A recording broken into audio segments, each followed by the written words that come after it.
Ya, perkenalkan nama saya Kevina Teledermawan, saya dari kelas Manajemen Sumber Daya Manusia 2021D.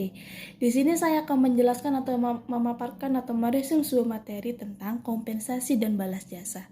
Nah, yang pertama saya akan menjelaskan tentang apa itu pengertian dari kompensasi.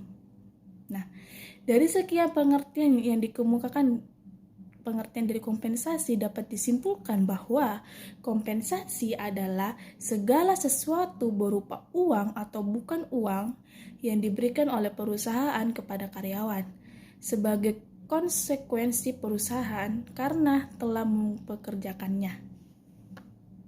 Nah, pengertian yang kedua dari kompensasi adalah kompensasi menurut KBBI Kamus Besar Bahasa Indonesia, yaitu adalah imbalan berupa uang atau bukan uang atau natura yang diberikan kepada karyawan dalam perusahaan atau organisasi.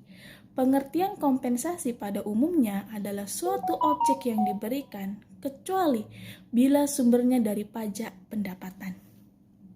Nah, selanjutnya apa saja yang termasuk dalam kompensasi? Nah, kompensasi ini meliputi segala macam imbalan pekerjaan yang berwujud uang. Antara lain adalah gaji, berbagai macam tunjangan, THR, insentif, bonus, komisi, pembagian profit, perusahaan opsi saham, dan pembayaran prestasi. Nah, dan yang selanjutnya apa sih tujuan pemberian kompensasi? Yaitu yang pertama adalah penghargaan terhadap prestasi karyawan. Yang kedua, menjamin keadilan gaji karyawan. Yang ketiga, mempertahankan karyawan atau mengurangi turnover karyawan. Yang keempat, memperoleh karyawan yang bermutu. Yang kelima, pengendalian biaya. Nah, dan yang terakhir adalah memenuhi peraturan-peraturan dalam perusahaan. Nah, yang selanjutnya, bagaimana jika kompensasi tidak sesuai? Kompensasi yang tidak sesuai dengan kondisi yang ada dapat menyebabkan masalah ketenaga kerjaan di kemudian hari, ataupun dapat menimbulkan kerugian pada organisasi atau dalam suatu perusahaan. Nah, dan yang selanjutnya saya akan menjelaskan tentang balas jasa.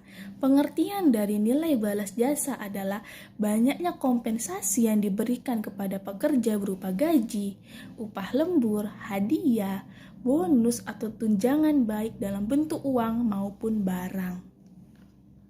Nah, dan yang terakhir adalah apa yang dimaksud dengan balas jasa dalam faktor produksi.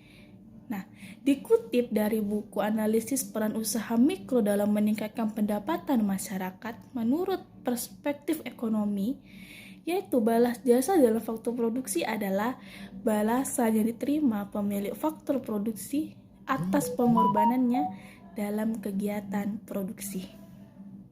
Ya, sekian pemaparan materi atau meresume materi tentang kompensasi dan balas jasa. Mohon maaf jika masih banyak kekurangan.